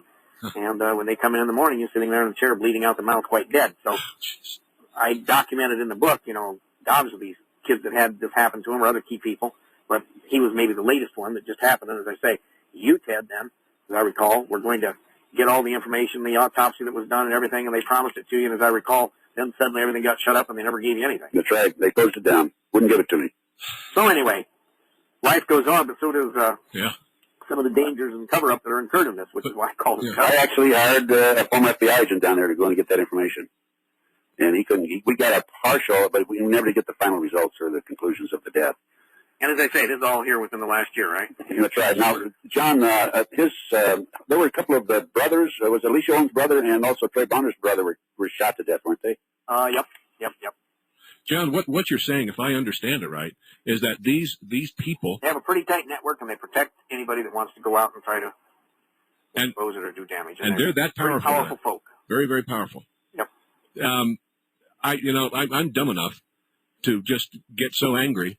There's got to be something that can be done. Nobody is that powerful. If I have God Almighty on my side, then I'm not afraid of anything. But this can't go on. We, the people of the world, cannot allow this to happen to children, to destroy lives and souls. I understand, but I'm just telling you the way lay of the land is, and I guess I've had to face reality, and reality is kind of like Bill told me that day. Sometimes you have to step away and realize you can't maybe change things as fast as you want or in the way you want. Yeah. And blah, blah, blah. So well, I had kids to raise. Were pretty young when this was going on, and there were some pretty horrible experiences, some of them. And they're all a little bit paranoid today as a result of some of these things. But I can imagine. Anyway, so I tell you what, I'll run for a while, and maybe we'll talk another night. I hope we do, John. John DeCamp, thanks so much. If anybody wants a copy of the book, Ted can tell you how to get it, I think. Well, John, are you selling them individually or in case, by the case? Sell them individually or by the case, whoever wants, however. How much to order through you? If we sell individuals, you just, I think, what is it, $12.95 and $4 shipping and handling. If you buy by the case, same as the bookstore price, which is basically less than half that. It's, I think, $6 or so, $6.50 for the book, and then just whatever the shipping of a case is. I think a case is 36 or 43 or something. I don't know. Okay, good. So it's how much I know. The little gal in my office, Stacy, Stacy, she just handles all that. I know I've sold a ton of them. Anyway, John, I'll get off the air so you guys can do something constructive. And I thank you, too, for your time and for stepping out with us, too. And if you want to do another one, you holler anytime. I will do it. John DeCamp, thanks so much, friend. John, thanks a lot, and say hello to the family. Will do. God bless, John. Talk to you later, all. Bye-bye. Well, Ted. Oh, man, that's heavy, isn't it? Yeah, it is. I mean, there's a lot that... There's a lot he didn't say, but I guess he wanted to go to bed and... Well, and, it's obvious that this is something, the scope of which you and I do understand, and it's something that is... I don't know, Ted. Maybe you and I are just too old and too dumb to lay down. And that is not a criticism of John, because heaven knows the work that he has done, and it is amazing. Well, he's done as much as anybody in the country. Yeah. And also, you have to understand he has been really seriously threatened. Oh, I know. And when he was living in Lincoln, I've been at his home in Lincoln, and I've been at his home in Clatonia. Yep. And he moved down the road. I guess it's about 25 miles down the road to Clatonia. It's a little small town where it is much better, because if a stranger comes into that town, everybody knows him. And also, John was, in his day, he was described by the Omaha World Herald newspaper as the most prominent politician in the state of Nebraska. That's right. And then after he became involved in this case, they did everything they could to discredit him and destroy his name and reputation. And his income dropped from a considerable amount of money down to nothing. Yeah. Absolute nothing. And I know, because I've talked to John, and I've gone back there a number of times and worked with him. Like I said, 6 or 8 times at least in the last 15, 20 years. Right. And I've never asked him for any money. I've always done it out of my pocket, when I'm not complaining or anything. But John, of course, he provided me with a car, and he provided me with a place to sleep, and I ate it with his family, and so on and so forth. But one of the experiences I had when I was back there, and I forget what year this was. This would have been in the middle 1990s, I think, maybe early 1990s. I was at John's office on a Saturday morning at 9 o'clock, and I hadn't told anybody this, but I picked up the phone and called a mutual source of ours in Omaha, and I arranged to meet this individual at a restaurant at 12 noon. So I went there, met him, and then we went out and did some work. As a matter of fact, we drove over to Council Bluffs, which is right across the river, and we checked the house out where we thought that Johnny Gosh and some of those kids were staying or had stayed. In fact, they were staying there. And then what we did, we came back, and I left there, the restaurant in Omaha about 3 o'clock to drive back to Lincoln. And it's about a 55, 60-mile trip. And about halfway back, I'm driving along at 75 miles an hour when John's pickup truck. And the car slams forward all of a sudden, and the right front wheel comes off. And I glance off to the right, and it's about 15 feet in the air spinning. And somebody loosened the lug nuts on my car, on the right front wheel. And when we had it towed in, we learned that somebody had loosened some of the lug nuts on the left front wheel, but apparently they were scared off. So somebody planned for both the wheels to come off. My gosh. And then I called John, and I said, John, I have some bad news for you. And he was, of course, he didn't ask me if I got hurt or anything. He said, what about my truck? But he has a great sense of humor. Oh, yeah. And we had it towed into Lincoln, and that's when we found out that the left front wheel, the lug nuts had also been loosened there. But that's just an example of what it's like to go. Of course, it's just almost as bad here in Los Angeles and also in Las Vegas for me. I'm under constant threats and surveillances and everything else. So you want to take the mic? I got to go. Yeah. I'm on a radio show. Yeah, okay. Everybody, Greg? It is so... Which Greg? It's so hard for me to... Oh, okay, Greg, I'll call you. To understand exactly what is going on in the world. I mean, to hear a man, pardon me, like John DeCamp, where you can... Okay, I'll call you back so we go up there. You can feel and you can hear the... Sorry about that. No, Ted, that's okay. I was just saying to everybody, it's almost beyond imagination when even you get a man of the caliber of John DeCamp, who's probably not afraid of anything, would fight a lion barehanded, and yet you can hear the trepidation and I won't say fear, but whatever it is in his voice, and to hear even Bill Colby, head of the CIA, with a background that people could never understand, and John DeCamp too. I mean, because of what he did during the war, also during the Phoenix program. That's right. To back off that far from something as terrible as what we're talking about. Well, you see, John has 4 children. Yeah, well. And his youngest is 16, as he mentioned, and he's got 3 daughters. They're lovely, beautiful family. Yeah. They're half Vietnamese and half Anglo. He married a Vietnamese lady, Na is her name. Okay. And, he told me the story, and I think it's safe to say it, that he built a house in Vietnam for the family, and they go there in the summertime. Huh. And he told me that a couple of years ago, he went back there, and his counterpart in the South Vietnamese military. Now, bear in mind that John was involved in the Phoenix program. That was our people going behind the enemy lines and assassinating, people who are pro-communist and so on and so forth. Right. So his counterpart was a colonel in the South Vietnamese army, and he told me this. He said, I asked about Colonel so-and-so. And they said, you mean general? And John said, no, colonel. Oh, no, he's general. And John said, what do you mean he's a general? He was actually a general in the North Vietnamese army. At the same time? He was an infiltrator. Oh, for crying out loud. And he was... Oh, jeez. So John says to me, he says, no wonder we lost the war. Oh, good grief. They'd infiltrated this key program. Well, that war was...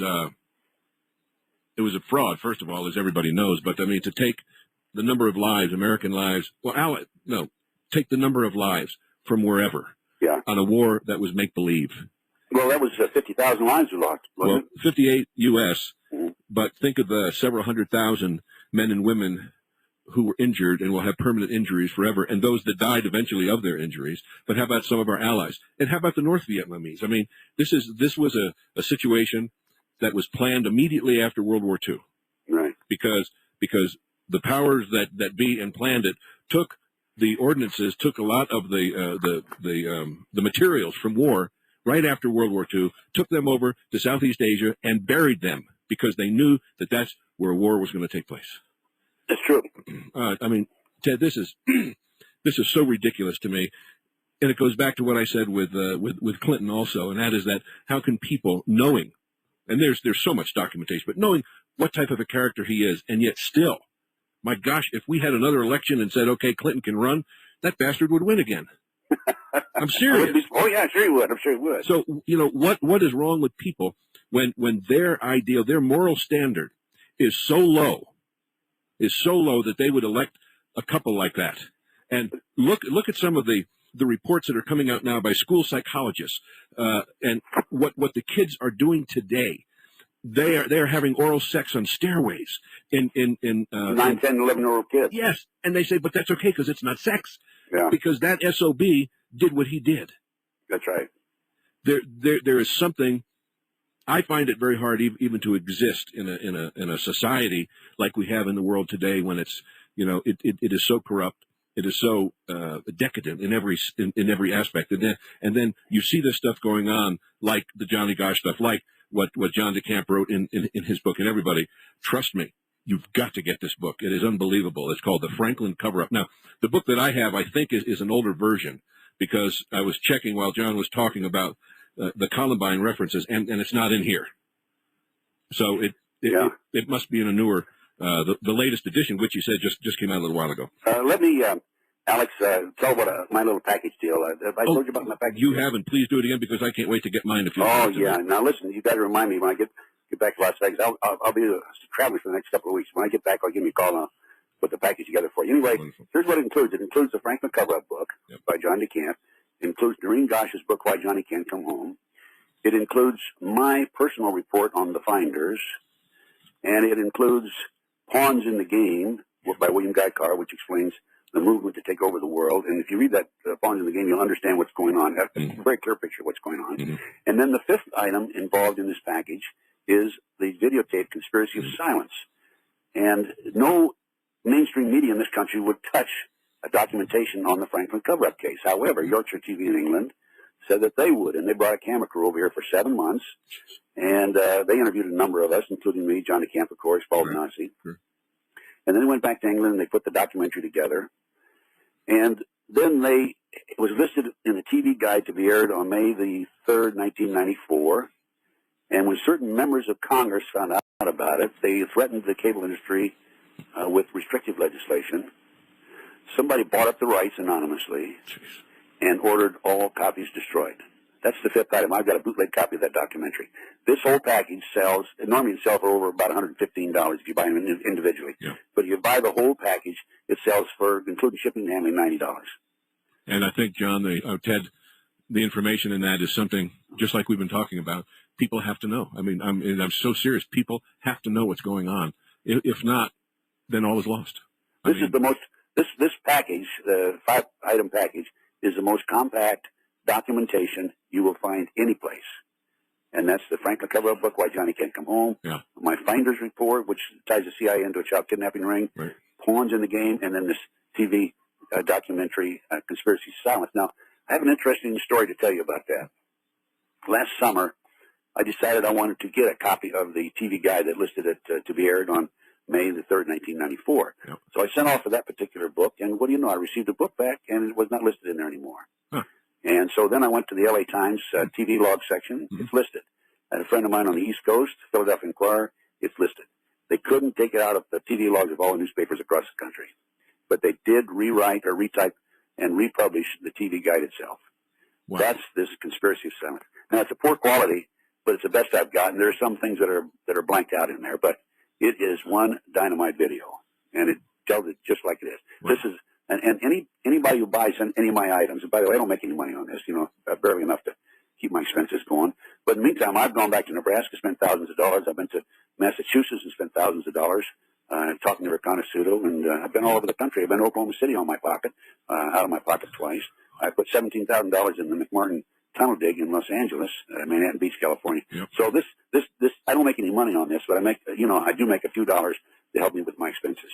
And this package sells for $90, and I'm going to give you my address. It's Ted, T-E-D, Gunderson, G-U-N-D-E-R-S-O-N, 1155 East Twain, T-W-A-I-N Avenue, number 108-259, Las Vegas, Nevada, 89109. Ted Gunderson, 1155 East Twain, T-W-A-I-N Avenue, number 108-259, Las Vegas, Nevada, 89109. $90 for that whole package. Hmm. It's fantastic, Ted, and I think it's a. Yeah, didn't I send some of those to you? No, you didn't. Oh, Alex, I'm terrible. What a bad boy I am. Yes, I know. Well, I'll send you the whole package. I've got a note. By the way, I may have one copy of the Ultimate Evil. You mentioned you wanted it. Oh my gosh, yes. And I may have one copy in among my not my library, my inventory. And if I do, it's yours, along with this other package. Wonderful. Now, one of the problems I have right now, I'm traveling, so it's difficult for me to make videotapes. One of the things that I'd like to also do, as I told you before, is to put a link on my site so that people can go to yours, because unless they have a pencil and paper and wrote down all that information, they just can't lose it. It's too important. Well, we need to get together off the air and do that. Fine. I was thinking about tomorrow night, Alex. What about your buddy Larry Nichols? We can get Larry on. Has he been on the air recently? A month or so ago. Oh, was he? Yeah. But I'll try and track him down. Also, Noreen is available. I got an email just a little while ago from her when we were on the air, and she said definitely to say hello to you and John. She didn't say hello to me, but to Ted and John. Please say hi to Ted and John, not you too, Alex. Of course, you're automatic. Yeah, right. What are you going to do? I mean, but I can't accept what John said. I can't accept what Bill Colby said. Some things are best left alone. Ted, that can't be right. No, it's not right. No, I mean, my gosh, people of the world, I mean, is this what we want this world to continue to develop towards? Well, Alex, that's one of the reasons the world is in a mess, because of people with that attitude, to be frank with you. But like I say, John has 4 children, and of course I got 4 kids, and they're all grown now. Yeah, so do I. They can pretty well take care of themselves. And but he's done an awful lot. He's contributed tremendously to it. He has.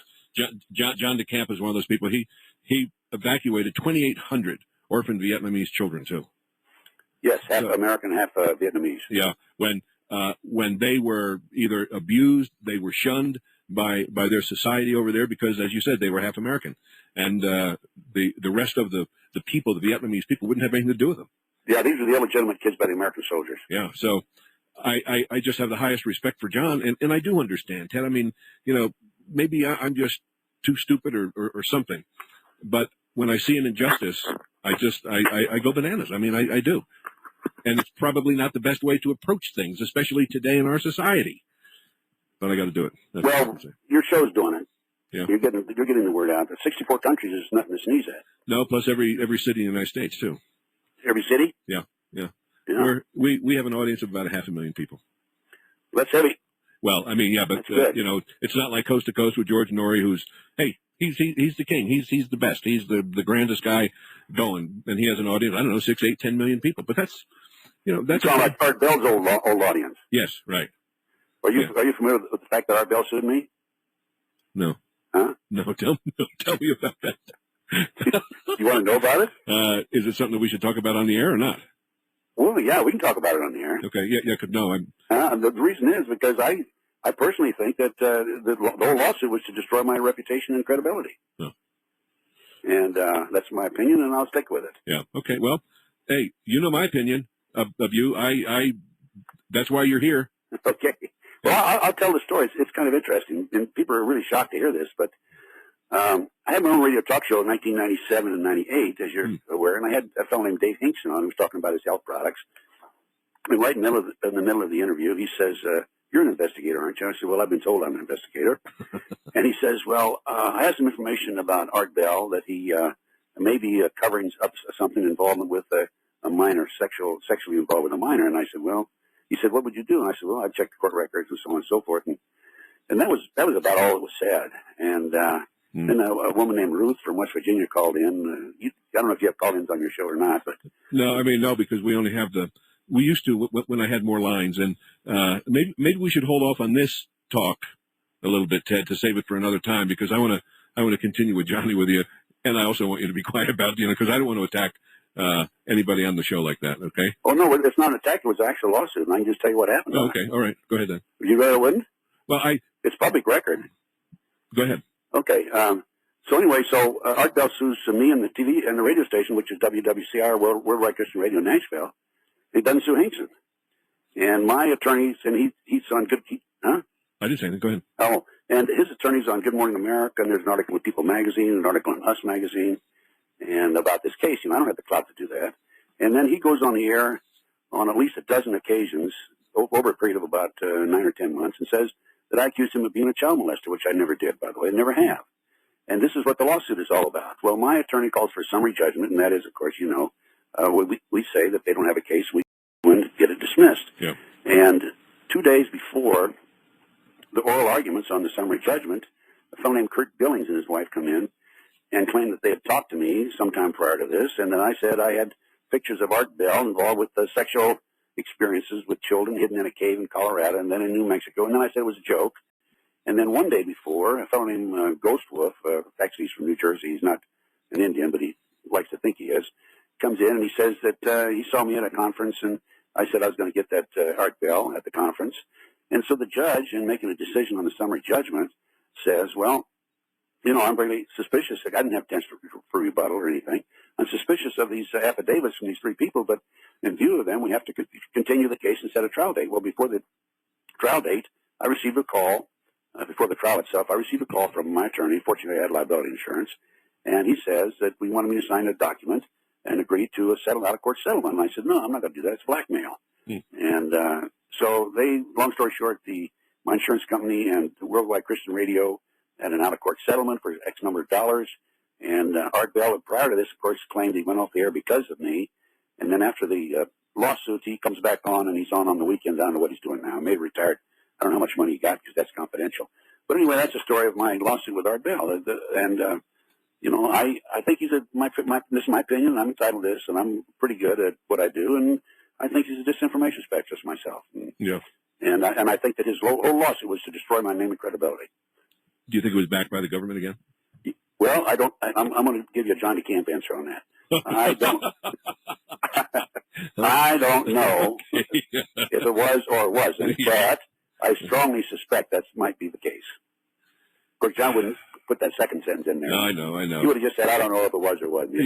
Yeah. No, I think that the whole thing was rigged to get me. I don't know if the government's behind it or not, but it wouldn't surprise me. Well, Ted, I know that Noreen holds you in just the highest esteem, and I go along with her judgment too. So thank you, Alex. Well, you're a good man yourself, and Noreen's one of our heroines, and John DeCamp's certainly a hero. We didn't cover the disinformation that's been directed at John DeCamp lately. No, my gosh. You didn't know about it? Only because you had mentioned it yesterday, I think it was, or on Tuesday. Why don't you bring it up now, and then we can, cover. Well, this woman named Barbara Hartwell, who's I know Barbara, and she's from a CIA family. Her mother and father, some of her relatives were involved in it at least. And she has come out now and claims that I said that John DeCamp is a pedophile, or was a pedophile. John DeCamp? That's what she claims. That I told her that. And, of course, I'd never said that because I'd never known anything like this. It's a ridiculous statement. And in addition, it's on the Internet, by the way, and she's just blasting me, claiming I don't know, all kinds of crazy things, again, to destroy my name and reputation. Now, she's not alone because her cohort is a fellow named Stu Webb. Oh, yeah. And about 4 years ago, Webb came to me and wanted a place to stay for 4 days. He stayed 7 months. And when he left, I had all kinds of property missing, by the way. And anyway, so he told me when I told him he had to leave that he was going to destroy me and my name in the Patriot community. And he's done everything he can to do that. He's also been blasting me. And Stu Webb has also taken information by Barbara Hartwell about John DeCamp and putting that on his website. It's a very elaborate website. Now, here about 2 years ago, I heard that Stu Webb had been very critical of me and put out extensive disinformation about me in an interview. So I ordered a copy of the videotape. Now, this is going to be an interesting story. And I'm sitting on my couch watching it with my roommate and associate. She's an invalid, and I take care of her, by the way. And 23 minutes into this videotape, he says, in addition to saying I'm a no-good person and all that sort of thing, he says, I am working with the FBI agent Robin Sandoval of the Las Vegas office, and I've been given a symbol number. Now, I'm saying, oh, my gosh, you know what that means? That means the FBI, to the average person, doesn't mean anything. To me, no, I know. What happens is the FBI we gave, and we still are, I'm sure, our informants symbol numbers, so information that is reported in the report does not identify the source. Right. So what I did is I set that videotape aside, and I was telling somebody about it about 10 days later, and he says, send me a copy of it. So I made several copies of the videotape, Mm-hmm. and I sent it out, and he called me back. He says, this is not on there. I said, what? He said, no, there's nothing on there about him being given a symbol number. So I pulled my master out that I recorded from and played it. It's not on there. Somebody, first of all, somebody had to know that I saw it. Yeah. And number two, somebody had to come into my condominium and switch tapes on me. Wow. And so I did some checking with some of my sources, and I found out that the government has a capability of monitoring all of us through the cable television. Gosh. So wow. They obviously were monitoring me when I was sitting on the couch watching the first version of it. Yeah, yeah. And so we go from there. It's unbelievable. This is an example. Yeah, it's unbelievable what is happening. A big brother, a paramilitary operation we have going. Yeah. Now, Tommy Frank, the general from Iraq, has recently made this statement, and this is on the internet also, and I saw an newspaper article by him, that the next terrorist attack will be a biological attack, and the United States will declare martial law. Well, that's what they're shooting for. That's what they're shooting for. Yep. It goes back to Oklahoma City. Remember the first thing out of Clinton's mouth when that happened? He says, we've got to take the guns away from these people. It had nothing to do with guns. No. Matter of fact, it had nothing to do with the people. I mean, it was a government operation, but that was the whole purpose. Now, that June 1995, Clinton gave a speech in New Hampshire. And it was, and in the speech, he said, made something about the Oklahoma City bomb was a miracle bombing, or something along those lines. I forget the exact words he used. Yeah. But it wasn't. In other words, it was not ammonium nitrate fertilizer bomb. Of course not. Yeah. Well, and go back to even what Ben Parton said, General Ben Parton, and he was the one that told me, when it was seen the military personnel were carrying out the unexploded bombs. And how about the 22 or 25 videotapes from around the area that the FBI confiscated? Well, Terry Yagi, what about his videotape? Which one is that? Because I don't know that one. Terry Yagi was a Oklahoma City police officer. Uh-huh. He was a big 6'3", 245-pound black man. Mm-hmm. A wonderful person. I've looked into his background and talked to his wife, ex-wife actually. And he was a block away when Oklahoma City occurred. He always carried his video camera with him as a police officer, and he went in and started taking pictures of everything with his video camera. Wow. Next thing he knew, this is in my Oklahoma City bombing report, by the way. It's available for $25.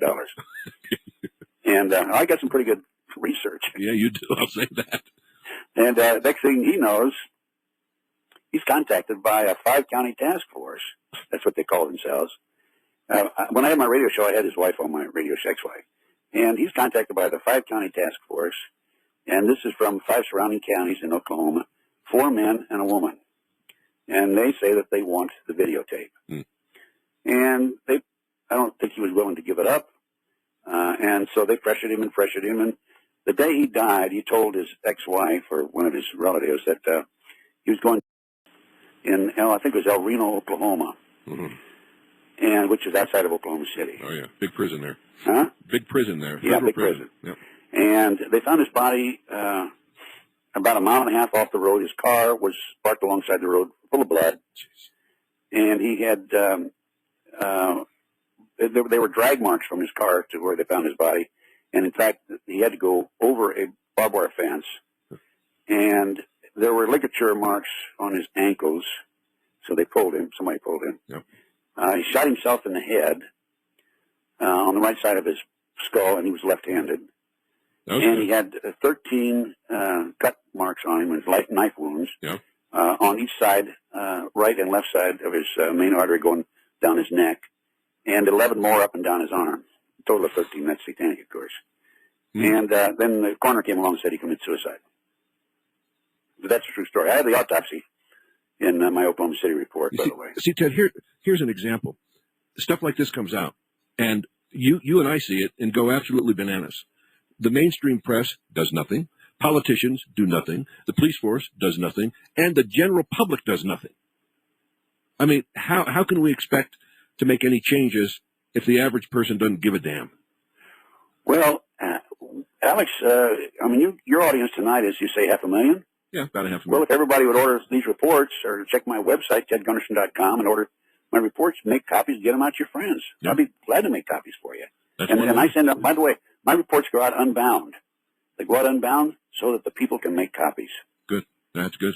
So if if 500,000 people order some of my Oklahoma City report, $25, order this $90 package, and make copies of it. Yeah.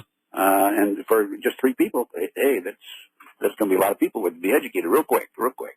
By the way, I've had orders from Europe. I had an order from Holland not too long ago. I've had orders from Germany. Good. And I'm waiting for some orders from my native country, Norway. Come on, you Norwegians, get on the internet and order some of my research and pass the word on. The Norwegians were during World War II. The way they fought and the Germans was remarkable. Of course, the underground in Europe was fantastic in those days. Yep. Poland, France, and what have you. But the underground in Norway was highly decorated. And I remember there was a good movie here not too long ago. It was quite a few years ago, but on the power plant that the underground went in and destroyed, that the Nazis had control of and were guarding and so forth. I don't remember that, but interesting. Where are the Lincoln type people, the founding father type people that we used to have in this country? Where are those people today, Ted? I mean, are they totally gone? Are they totally subjugated? Were they afraid to do anything? Well, I think a lot of them are dead. Well, I think they could kill a lot. Look at the Gary Webbs and the Hunter Thompsons and the Bill Colbys and the 70-some people that died in the Clintons. Huh? Yep. 175. There's another interesting story here. Speaking of Lincoln, I'm going to talk a little bit about Lincoln, Nebraska. John DeCamp was one of the most, as I said earlier on the show, Omaha World Herald said he was the most prominent politician. Mm-hmm. Once he came out with this information and documented it, I mean, he was blackballed big time. His income went down and so forth. Now, I went to high school and college back in Lincoln, Nebraska, and I had a number of friends who were very prominent businessmen there. One's in real estate, one's in insurance, another was in the banker, and so on and so forth. And when I came out publicly with information about the Nebraska Franklin cover-up, those people shunned me, wouldn't correspond with me, didn't want to hear from me, and I lost a number of my friends. And as John said, you were a football star there. Well, he exaggerated. Okay, it's nice of him to say that. But I did play football, but I wasn't a star. Believe me. Did you? I was a very good high school player. Did you start? No, I was on the scout squad. Okay. But if John wants to make a football hero out of me, I'll let him do it. Okay, go ahead. I told him once, John, look, just play that down a little bit. Yeah, right, just a little bit. As a matter of fact, there's a book on the McDonald case. Did I mention I'm going to be on 48 Hours Mysteries in September? Yes, you did the other night, yeah. Yeah. And again, what I'd like is remind me, because when that comes up, I want to put it on the website. Oh, good. Yeah.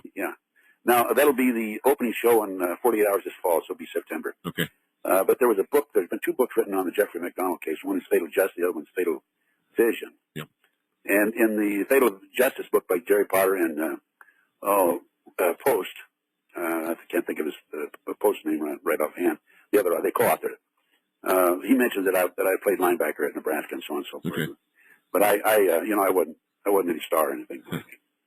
But that's beside the point. The main thing is that one thing that athletics taught me, and I've used it in my life ever since, it taught me how to win and lose. It taught me how to be competitive, and it taught me how to fight right from the beginning to the end. Yeah, you betcha. And never give up. Never give up. Isn't that a shame that today in our school system, the liberals today think that we shouldn't have sports because that makes kids competitive, and it means that one of them has to lose, and it's gonna hurt their self-image. Well, hey, you have to learn to lose, because you're going to lose in life. You can't win every time in life. Yeah. And you got to learn to lose.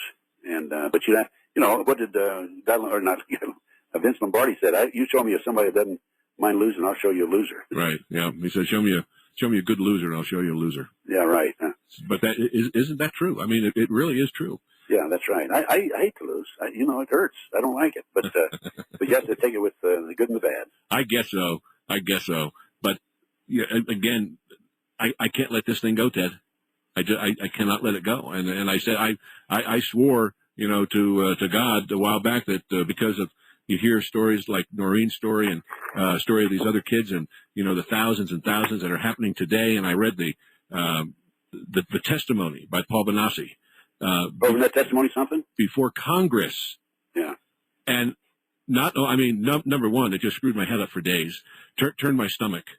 And I said, this cannot be. This has to stop.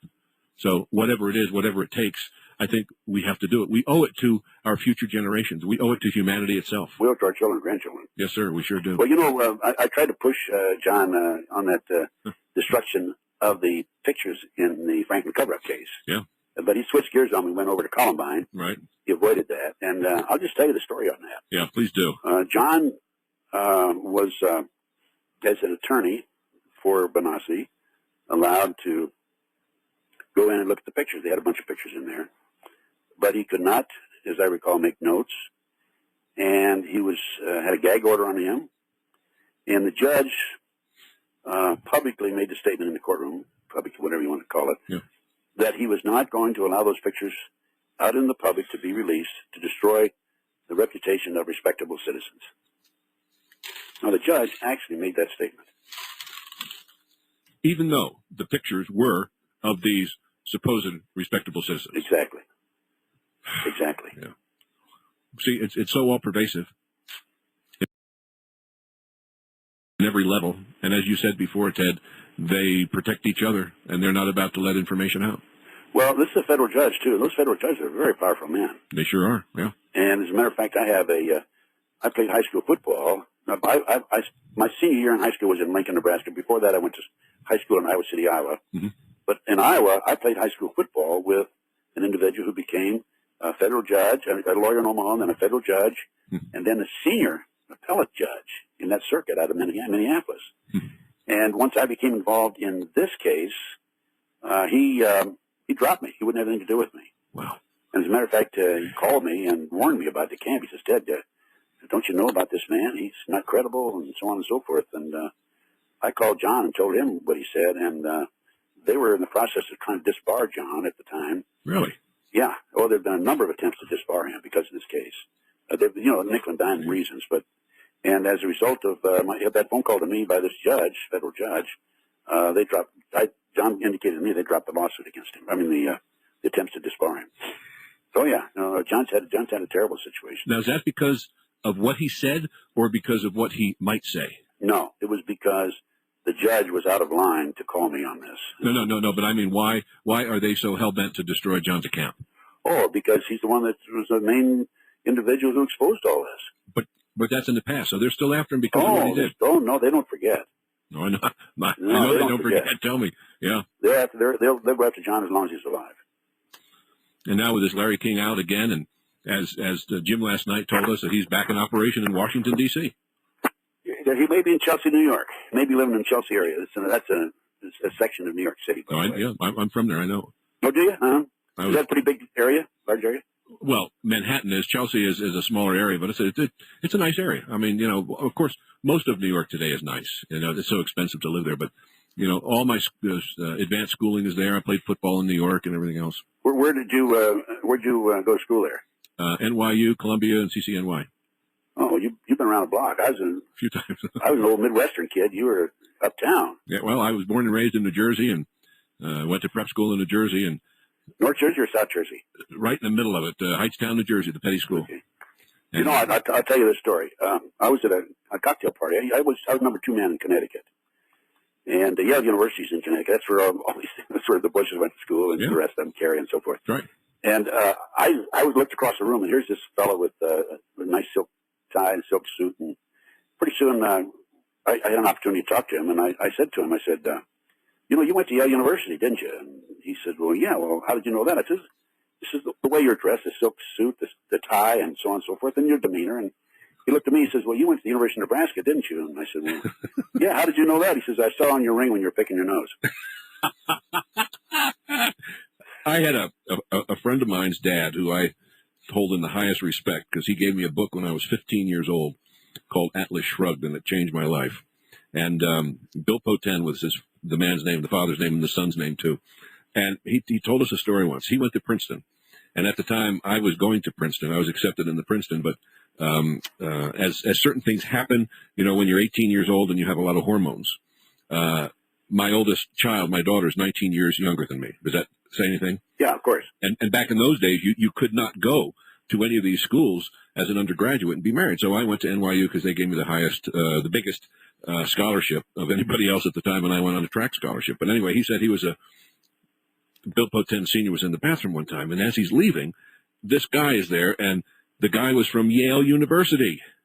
And he looked at Bill Sr. and he said, at Yale, we are taught to wash our hands after going to the bathroom. And Bill Poten Sr. looked at him, classic statement, he says, at Princeton, we are taught to wash our hands before we go to the bathroom. And then he walked out. I've never forgotten that. That says a whole lot when you start to think about it, Ted. That's right. Well, those Ivy League schools are kind of, they're kind of up in the air a little bit, aren't they? Yeah, a little bit. But there's a lot of, how can I say it? I don't want to say evil, but there's a lot of stuff going on in research, besides Skull and Bones at Yale and all that other. I mean, a lot of the Ivy League schools are doing things now in their graduate departments that is not good. Well, my client, Dr. Jeffrey McDonald, went to school at Princeton. Yep, I knew that. Yeah, he was Princeton. I don't know if he graduated or not. But I don't know where he got his doctorate degree, but he was a brilliant surgeon. Jeff was, by the way, from Long Island, New York. Yeah, it seems to me that he went after Princeton, something like Harvard. I mean, he was absolutely brilliant. Yeah. Is there any chance in the world, Ted, that the true story of what happened to Jeffrey McDonald's ever going to come out and he'll get out of prison? Well, there's a chance because, as I mentioned, I think on the show a couple of nights ago, the judge ordered DNAs in 1997, and the prosecution was only allowed to be present when they opened the evidence envelopes. Another 15 envelopes, 5 were missing evidence, and then we still haven't done the DNA. So it's only been 8 years. Huh? It's only 8 years. Yeah, doesn't take that long to do DNA. No.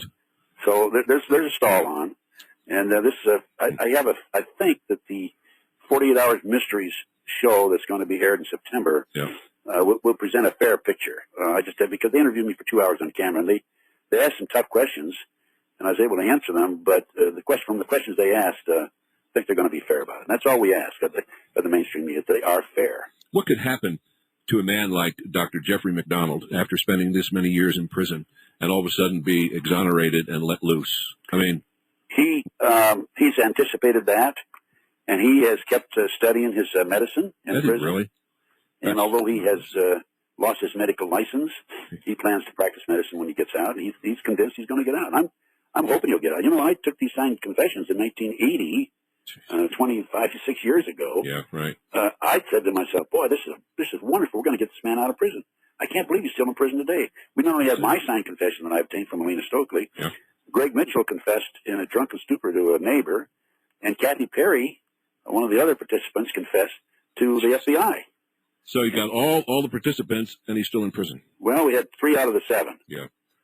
Ted, we're almost out of time, bud. We got about 20 seconds. I will see you tomorrow night. Okay, Alex. I'll try and call you during the day, but great show. Thanks, Ted. God bless. Thank you. You take care. God bless. Okay, bye-bye now. Bye-bye. Ted Gunderson, everybody. I'm Alex Merklinger, and this is Mysteries of the Mind on the Millennium Radio Network.